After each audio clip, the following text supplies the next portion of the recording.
Levante seu rosto, me dê de presente a sua atenção. Eu prometo que vou ser muito objetivo nessa madrugada, mas fiel àquilo que o Espírito de Deus impartiu ao meu espírito para compartilhar com a Meuadic nesta vigília, a primeira do ano de 2026.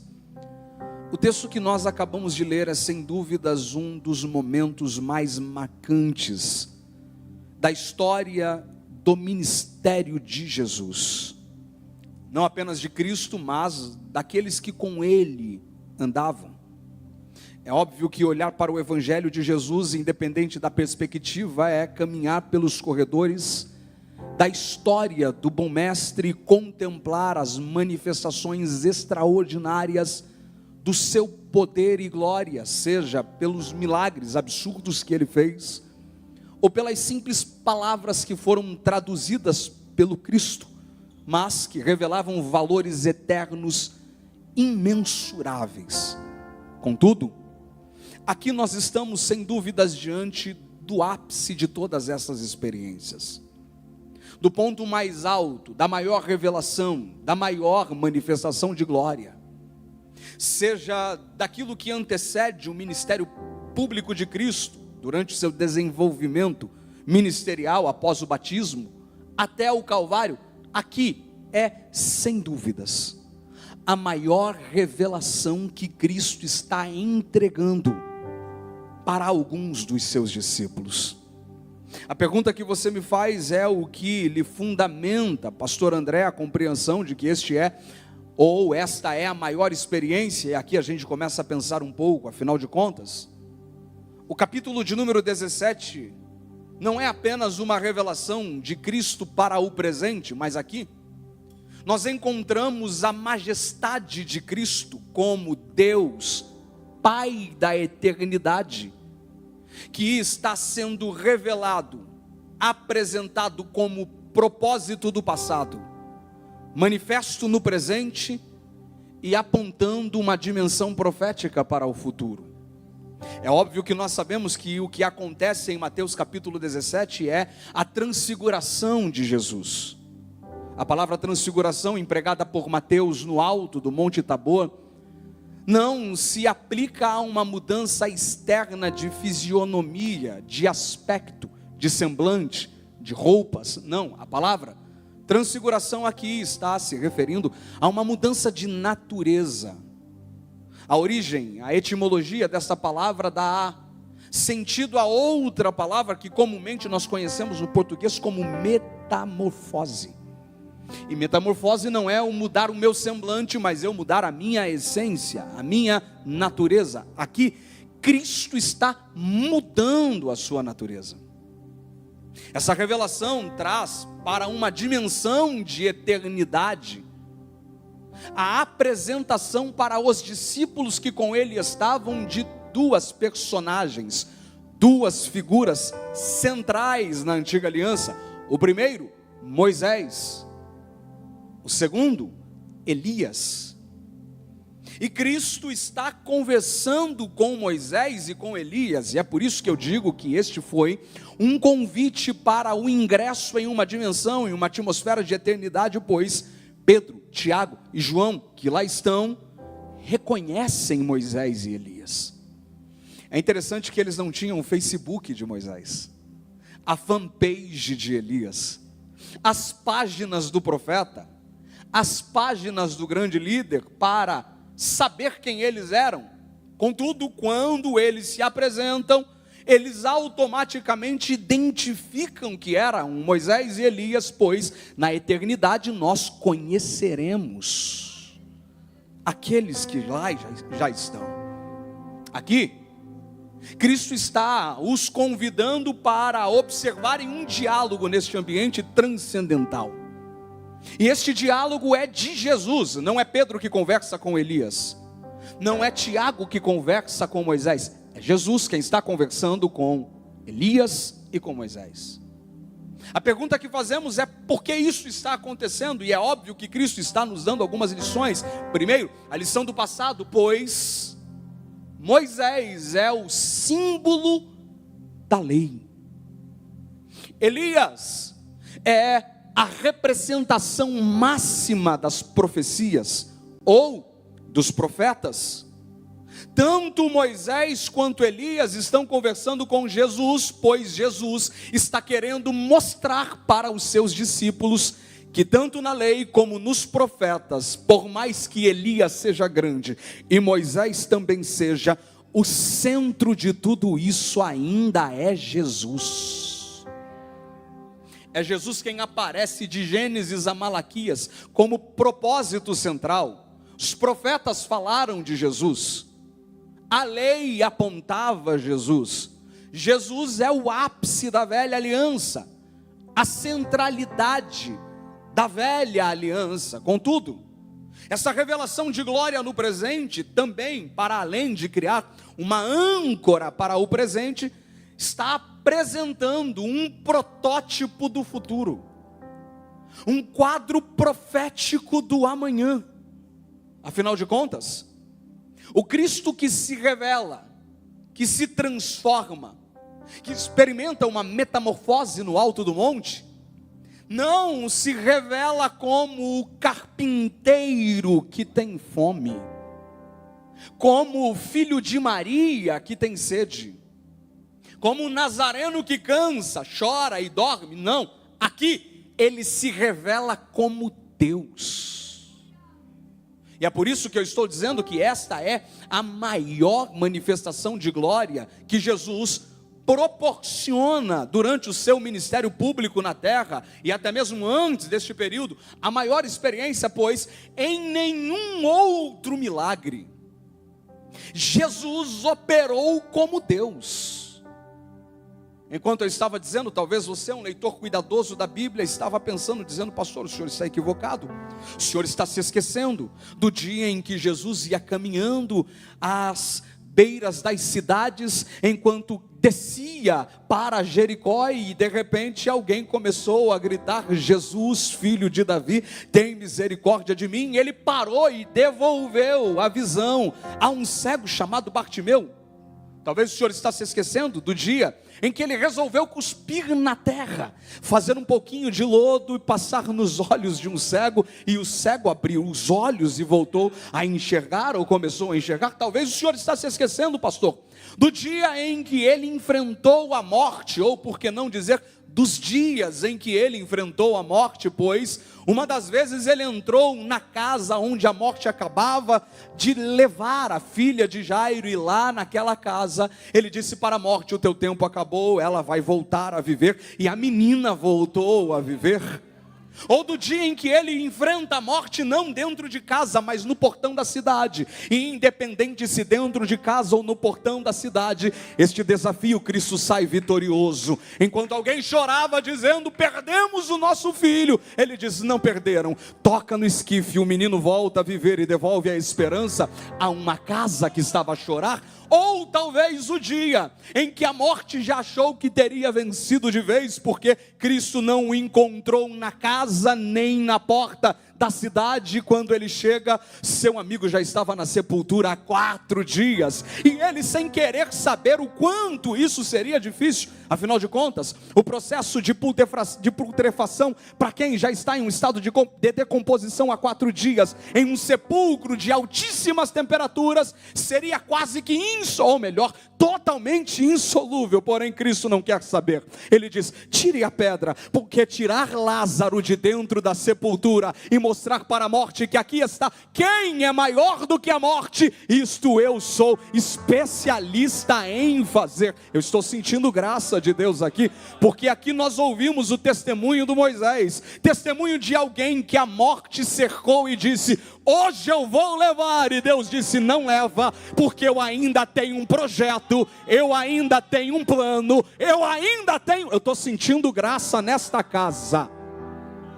Pastor, o senhor está se esquecendo do dia em que ele tocou na figueira, a figueira ficou seca, ou do momento em que ele aparece andando sobre as águas, no auge de uma tempestade tão terrível, e alguém dizia: a gente vai morrer, até que de repente aquilo que causava espanto para quem estava desesperado, estava sendo visto com tanta tranquilidade debaixo dos pés do bom mestre, enquanto ele caminhava sobre as águas, para anunciar a tudo e a todos, que ele tem poder no céu, na terra, nas águas, nos ventos, dizendo: aquieta-te vento, acalma-te mar, e a tempestade para. Pastor, o senhor está se esquecendo disso. Não estou. Mas mesmo assim o Senhor está dizendo que esta é a maior experiência? Sim, nós poderíamos passar por todos os milagres que Ele demonstrou, o seu poder sobre a natureza debilitada, vencendo as enfermidades. Nós poderíamos passar sobre todos os milagres que Ele operou, sobre a natureza enquanto organismo, organização, funcionamento anatômico, biológico, natural. A gente poderia passar também sobre as demonstrações do seu poder sobre espíritos malignos, quando os demônios o procuram para saber qual seria a orientação, porque quando ele chega, Satanás precisa reconhecer que a autoridade maior chegou. Eu poderia sim falar sobre isso, e até mesmo sobre Cristo vencendo a morte. Contudo, tudo isto que Cristo fez, operando milagres, curando enfermos, ressuscitando mortos, Ele não fez como Deus, Ele fez como homem. Pastor, agora eu não entendi. Sim, todos os milagres que Cristo realizou, Ele realizou debaixo da unção do Espírito de Deus. É Ele quem lê o texto de Isaías, quando as palavras do profeta, vaticinadas há séculos anteriores à sua manifestação, se tornam materialidade e se cumprem em Jesus, quando Ele anuncia: pois o Espírito do Senhor está sobre mim, pelo que me ungiu para. As obras que Cristo realizou sob a unção do Espírito de Deus. É Paulo quem explica isso com mais clareza, dizendo: pois o Espírito de Deus ungiu a Jesus de Nazaré, e depois reforça: este mesmo Espírito que ungiu a Jesus de Nazaré também está à disposição para ungir a igreja, para realizar as mesmas obras, e conforme Cristo, obras maiores. Aquilo que Cristo fez pela unção do Espírito, ou pelo poder da fé. Como foi o dia em que Ele toca na figueira e a figueira seca. As pessoas se assustam, dizem para Ele: como é que o Senhor fez isso? E Ele diz: fiquem tranquilos. Tocar em uma figueira e a figueira secar não é nada. Se vocês tiverem a fé semelhante a um grão de mostarda, vocês não apenas tocarão em figueiras e elas secarão, vocês dirão às montanhas: saiam daqui e vão para lá, e os montes obedecerão às suas ordens. E aqui eu preciso abrir um parênteses para liberar uma verdade profética, porque aqui várias foram as vezes, meu amigo pastor Obadias Benones, que eu ouvi pessoas dizendo: pastor, Jesus estava falando de forma figurada. Os montes são os problemas, são os desafios, são as crises. Por que isso? Porque tem dificuldade de entender o tamanho do poder da fé. É engraçado que tocar na figueira não foi alegoria, tocar na figueira não foi metáfora, tocar na figueira foi literal. Por que é que transportar montes seria alegoria? Por que é que transportar montes seria metáfora? Pastor, não é? É claro que não. É Jesus nos ensinando que a gente carrega um poder que o judiciário não carrega, que a gente carrega. Eu estou sentindo Deus aqui. Um poder que o executivo não carrega, que a gente carrega uma autoridade que o legislativo não carrega. Deus não entregou este poder segundo a lógica humana. A gente carrega um poder que não vem de baixo para cima, mas vem de cima para baixo. A gente carrega autoridade para mudar estações, para mudar ciclos, para mudar realidades. E Satanás, com suas artimanhas, tenta roubar da gente este poder. Porém, na Meuadic, na noite desta sexta-feira, eu estou pregando para uma geração de jovens que entraram aqui com a sua mente e o coração aberto, porque sabem que o que Deus irá realizar neste tempo, em nenhum outro tempo da história foi realizado, porque a gente acredita. Algo novo está chegando para nós, algo está chegando. Eu preciso saber se tem alguém que crê. Se tem alguém que crê neste poder, levante as duas mãos aos céus. Por um minuto não deixe essa igreja em silêncio. Quem tem algo a entregar a Ele, eu vou deixar você adorar. Depois eu vou continuar.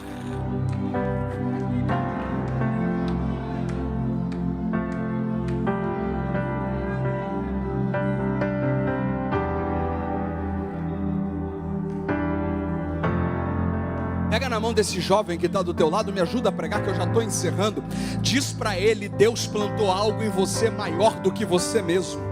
Diz para ele: você não tem ideia do que você carrega, você não tem ideia do que você recebeu do céu. Profetiza na vida deste jovem, porque você está segurando na mão de alguém que para chegar aqui enfrentou batalhas terríveis. Você está segurando a mão de alguém que desde o ventre da mãe tem sofrido ataques de Satanás para tentar gerar a insegurança, para tentar gerar a crise de identidade. As escolas, os ambientes formativos, os ciclos de governo cultural, tentando desconstruir, destruir, tentando aniquilar aquilo que Deus entregou nas tuas mãos. Porém, na noite desta sexta-feira, início deste sábado, todo o projeto de Satanás para tentar roubar a nossa autoridade será neutralizado.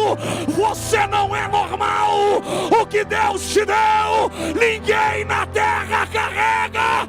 Esta geração irá experimentar o fluir da glória dele.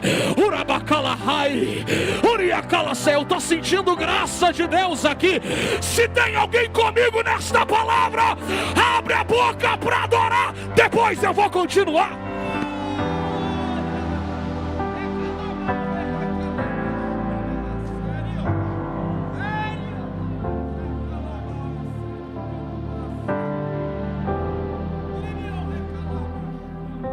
Tenho tanta coisa para falar, meu amigo pastor Antônio, mas eu não consigo sem antes liberar o que Deus está me dizendo agora. Porque a gente pensa que a fúria do diabo conosco é porque a gente tem costumes diferentes. Até porque, meu amigo Wellington, ninguém sai pela rua chamando um ou outro de varão. Isso daí é coisa de doido. Costume só nosso. Irmão encontra a irmã e diz: encontrei minha vaza. O outro diz: encontrei meu vaso. É nosso, e a gente entende. A nossa linguagem, ninguém tem nada a ver com isso. Isso é nosso. Mas não é isso que deixa Satanás irritado. O que deixa Satanás e seus demônios furiosos conosco não é a roupa que a gente veste, não é o perfume árabe que a gente começou a usar. Não. Está rindo porque passou antes de vir para cá, não é? O que deixa o diabo furioso é porque ele sabe que tem algo em nós capaz de parar o avanço do império das trevas. É por isso, meu amigo pastor Obadias Benones, a fúria do diabo para tentar impedir que homens de Deus como o Senhor acesse casas de leis, acesse ambientes públicos. Alguns dias atrás eu vi alguém dizendo: crente tem que ficar na igreja, não tem que trabalhar, se envolver com política, com sociedade, não tem que trabalhar, se envolver com formação de cultura e opinião. Crente tem que ficar dentro das quatro paredes. Por que isso, pastor? Porque eles perceberam que a gente entendeu que não somos normais. Eles perceberam que a gente já não mais se contenta com uma rotina de religiosidade medíocre, de ir para casa, igreja, casa. Não, eles perceberam que algo dentro dessa geração está queimando. Há um clamor por justiça na boca dos jovens de Criciúma. Há uma sede pela revelação do reino. Há uma geração insatisfeita, inconformada, que está numa madrugada como essa dizendo: Senhor, se tem glória para enviar, me enche. Se tem poder para derramar, eu quero. Se tem unção para liberar, libera sobre mim. Porque por onde eu passar, o teu reino vai chegar. O teu nome será glorificado. glorificado. Eu preciso profetizar. Eu estou pregando para uma geração que Deus irá levantar com tanta autoridade. Deus irá levantar médicos cheios da glória de Deus. Deus irá levantar juízes cheios da glória de Deus.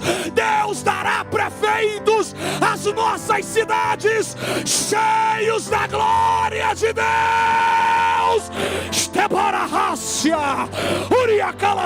Eu preciso saber se tem alguém comigo nesta palavra.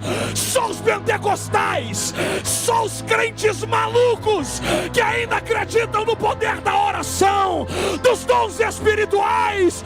Por um minuto não deixe esta casa em silêncio. Quem tem glória agora é a hora. Quem tem aleluia agora é a hora. Quem é batizado com o Espírito Santo, comece a orar em línguas. Satanás, os dias em que o império das trevas governou, está com o tempo contado. A igreja vai se revelar, os filhos vão se revelar, a noiva vai se levantar. Eu vou deixar você adorar. Enquanto você adora, Jesus começa a encher alguém aqui agora. Depois eu vou continuar.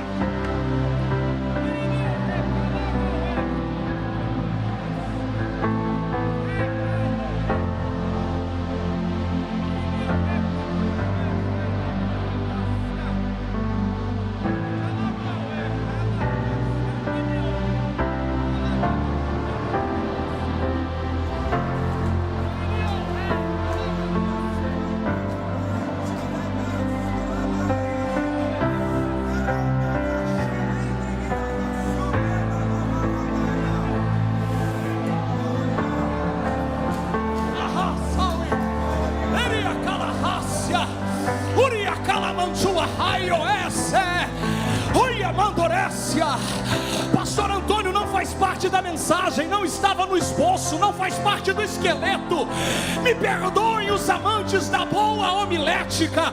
Eu gosto de tudo isso, eu amo tudo isso, me dedico a tudo isso. Só que eu não saí de Curitiba para assumir esta tribuna preocupado em primeiro lugar em atender as normas da homilética.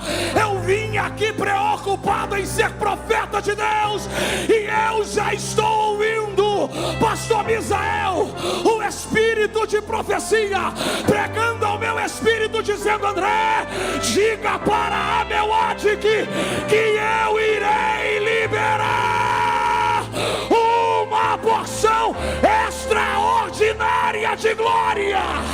Quem crê, quem crê, quem crê, aonde tiver um coração sedento, comece a receber a glória dele agora, agora, agora. Urabacala Bahaia, Urabacala Mantura Bahai, Uriacala Mantora Barácia, Uriahaiocé. Já começou, já começou. Ninguém vai parar a marcha desta geração, ninguém vai calar a nossa boca. Aonde tiver alguém que crê, receba a glória dele agora.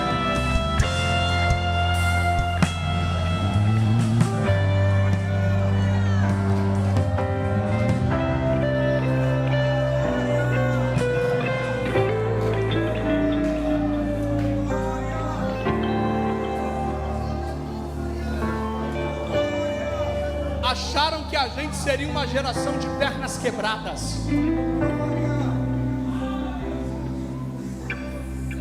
e podiam até estar certo em algumas constatações. Que eles se esqueceram é que mesmo alguém com pernas quebradas pode ser encontrado pelo Rei. Eu hoje, durante a tarde, enquanto meditava, o Espírito de Deus ministrava isso ao meu espírito. Que teve de gente que definiu a nossa geração como uma geração falida. O que teve de gente que definiu a nossa geração como uma geração de pernas quebradas. O que teve gente que nos definiu como uma geração fracassada. Porém, nos comparando a uma geração de pernas quebradas, eu me lembro de Mefibosete. Afinal de contas, Se teve alguém na Bíblia que teve as suas pernas quebradas, foi ele. Contudo, a fragilidade nas movimentações de Mefibosete não era culpa dele,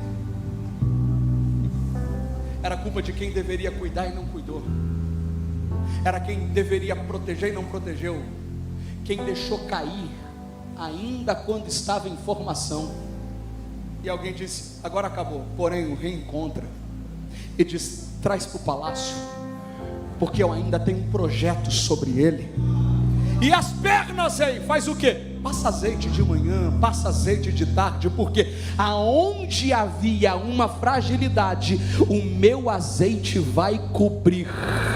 O Espírito de Deus ministrou o meu espírito dizendo: esta será a geração que mais experimentará o fluir da unção de Deus sobre aquilo que aconteceu entre muitos que deveriam estar se movimentando, correndo, fluindo, mas pela ausência do cuidado perderam os seus movimentos. Deus está dizendo: não tem problema.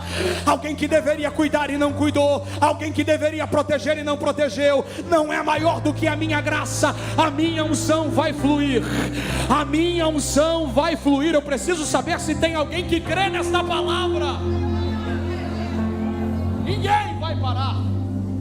Essa geração que carrega algo que Deus deu, esta fé que movia Cristo a fazer milagres também. Contudo, aqui no alto do Tabor, Cristo está se revelando como Deus.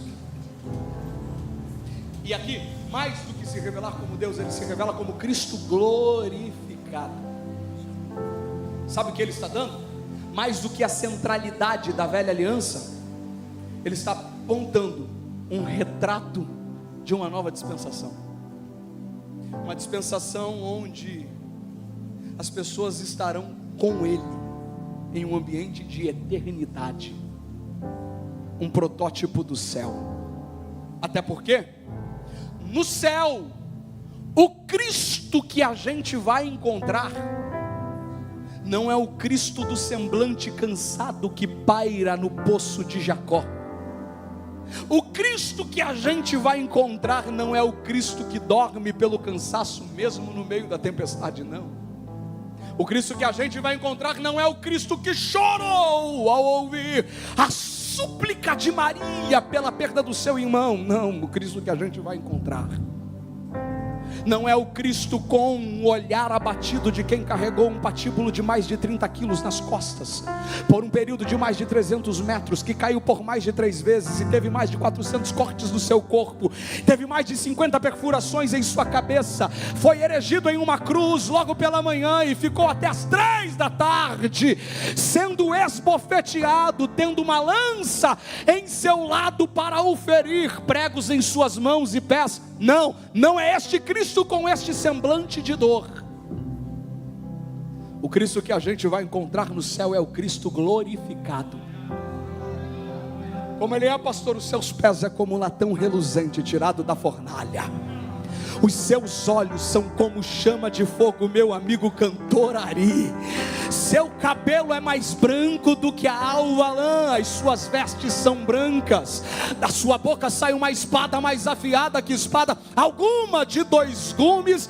Do seu peito um cinturão de ouro. E para quem tiver dúvida de que ele é o Cristo glorificado, em sua coxa estará escrito: Rei dos Reis e Senhor dos Senhores. Eu preciso saber quem veio adorar a Ele, que é Rei de Reis. É um protótipo do céu. Por quê? Porque para além do Cristo glorificado que a gente vai encontrar no céu, terão 2 grupos de pessoas que se encontrarão na eternidade. O primeiro é aqueles que são representados em Moisés. Quem são eles, pastor? Aqueles que andaram com Deus aqui na terra, que só se moviam quando a nuvem se movia, que paravam quando a nuvem parava, que quando Deus dizia: vou enviar um anjo, eles diziam: Senhor, se o Senhor não for, eu também não vou. Gente que desenvolveu uma vida de comunhão, intimidade tão intensa com Deus, mas não tiveram o prazer de chegar na terra prometida como esperavam, porque a morte os encontrou antes. O primeiro grupo de pessoas que estarão na eternidade são aqueles que a morte os levou de maneira antecipada. E lá estarão aqueles que passaram pela nossa vida, que marcaram a nossa história. Gente que já não está mais conosco na vigília do meu ADIC, mas as suas orações ainda estão sendo respondidas em uma madrugada como essa. Gente que te ensinou o caminho da oração, da dependência, da fé. Gente que quando você achava que ia cair, eles apareciam, teu telefone tocava, batia palma no teu portão, dizia: Deus mandou eu vir aqui orar por você. Gente que te abraçou quando você quis desistir, que te acolheu quando você quis recuar. Gente que te ensinou o que é uma vida de oração, de fidelidade. Mas a morte veio antes, os levou, e a gente fica com saudade. Porém, naquele glorioso dia, a gente vai os encontrar, os abraçar e dizer: muito obrigado por tudo, valeu a pena, porque eles estarão lá. Contudo, assim como Moisés morreu e lá está, há um segundo grupo de pessoas que vão estar no céu. E esse segundo grupo é representado por Elias. Quem são eles, pastor? Aqueles que também andam com Deus, aqueles que largam tudo numa sexta-feira à noite para estar na presença do Senhor, aqueles que aprenderam que o poder da palavra transforma realidades, transforma circunstâncias, transforma cultura, e aprendeu a se mover pela palavra. Aqueles que na terra são chamados de perturbadores, porque incomodam a lógica do governo natural, humano e até mesmo maligno e diabólico. Aqueles que são chamados de perturbadores. Porém, estes perturbadores têm prazo de validade nesta terra. Afinal, esta terra não é a sua casa. Esta terra é apenas um campo em que eles percorrem como peregrinos e forasteiros em terra estrangeira.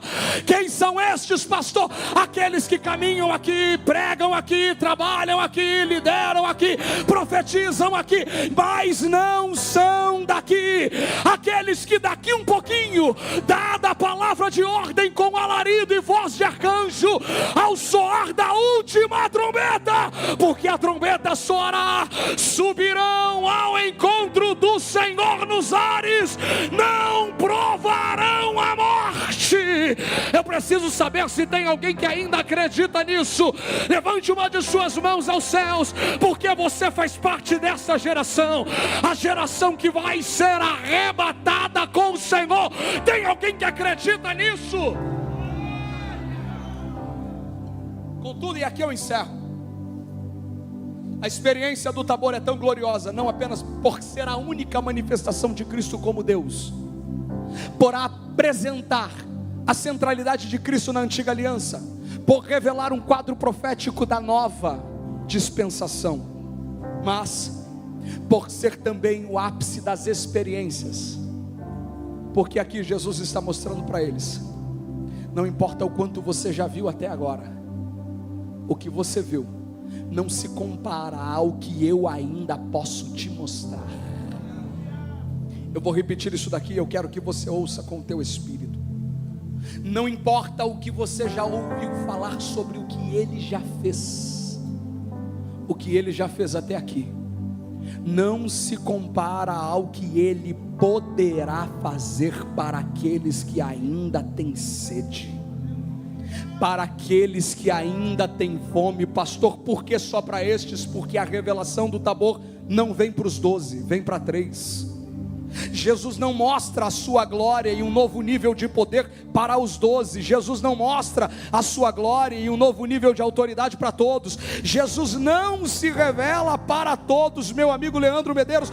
Jesus se mostra para 3. E a pergunta é: por que para 3? Porque níveis maiores de glória não vem para todo mundo, níveis maiores de revelação não vem para todo mundo, níveis maiores de intimidade não vem a acidentalmente para qualquer um. Não, pastor, vem para quem? Vem para quem tem sede, vem para quem tem fome, vem para quem está inconformado e está dizendo: Senhor, o Senhor pode ter feito tanta coisa, mas eu acredito que o Senhor ainda vai fazer algo entre nós. Eu preciso saber se tem alguém que acredita nesta palavra comigo. Eu estou pregando para uma igreja que carrega testemunhos extraordinários. Estou pregando para uma igreja que já teve o privilégio de ouvir os passos de Jesus em um culto de adoração. Estou pregando para uma igreja que sabe o que é a revelação extraordinária de Deus. Estou pregando para uma geração que, assim como eu, cresceu ouvindo as histórias de milagres.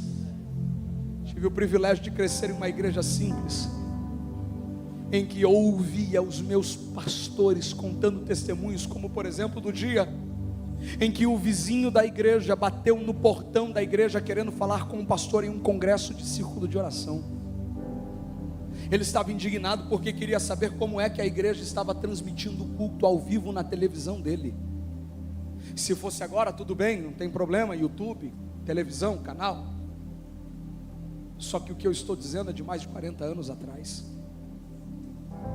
O vizinho revoltado porque não era crente e queria saber como é que a igreja tinha aquele poder, uma igreja simples de madeira. Pastor Alvino, analfabeto, olhou para ele e disse: se o senhor quiser entrar na igreja, fique à vontade, nós não temos nem câmera dentro da nossa reunião. Se o culto está aparecendo na sua casa, é porque Deus está querendo falar contigo. Sou pastor de uma igreja com 56 anos de permanência no mesmo lugar, e lá pastoreio a família de um antigo pastor. Todas as vezes que eu começo a falar sobre os testemunhos do que Deus fazia, eles choram, porque naquela igreja também há mais de 40 anos, em uma consagração de sábado, o vizinho da igreja que não era crente, a sua casa, a sua família, entra na igreja com sua filha nos braços, morta, joga diante do altar, e você pensa que a igreja ligou para um 190, 191, 193, 192, não, ninguém pegou o carro para levar ela para o postinho, para o SAMU, para o SIAT. O que é que eles fizeram, pastor? Eles começaram a orar, oraram por 1 hora, nada aconteceu, oraram por 2 horas, nada aconteceu, oraram por 3 horas, a criança morta na frente do púlpito, até que Deus dá a palavra de ordem, e o pastor Assir, de saudosa memória, se dobra diante daquele corpo, daquele defunto, daquela pessoa morta, e diz: morte, eu te repreendo, a criança respira e volta a viver. Eu estou sentindo Deus aqui nesta casa. A gente já ouviu tudo isso, porém a pergunta que a gente faz é: por que é que nós não vemos mais isso entre nós? Por que é que estas coisas estão se tornando cada vez mais esporádicas? Pessoas entrarem em nossas reuniões e serem libertas, milagres acontecerem, como nós vimos hoje um testemunho lindo, mas que eram com mais frequência. Contudo, apesar disso não estar acontecendo como nós gostaríamos, tem uma geração que ainda com o coração está clamando, dizendo: Deus, faz de novo, faz de novo, porque a gente não quer viver uma vida rasa. Faz de novo, opera de volta como o Senhor operava. A gente quer voltar a entrar nos cultos sem saber como ele vai terminar. A gente quer voltar a ouvir os teus passos andando enquanto nós estamos clamando. A gente quer impor as mãos sobre os enfermos e eles serem curados. A gente quer ver os mortos ressuscitarem novamente. Faz de volta, Senhor, faz de volta, Senhor. É para esta geração que eu assumo esta tribuna nesta noite, para liberar uma palavra do céu, porque o Espírito de Deus ministrou ao meu espírito dizendo: André, diga para a minha igreja que está chegando a hora em que eu irei derramar uma porção extraordinária da minha glória. Os milagres eles voltarão a acontecer. Eu preciso saber se tem alguém que crê. Só quem crê e quem tem sede, levante as duas mãos aos céus. Só quem tem sede, só quem tem sede, por um minuto comece a clamar a Ele. Faz de novo, Senhor. Faz de novo, Senhor. Faz de novo, Senhor. Aonde tiver alguém com o coração sedento, eu vou deixar você clamar, depois eu vou orar.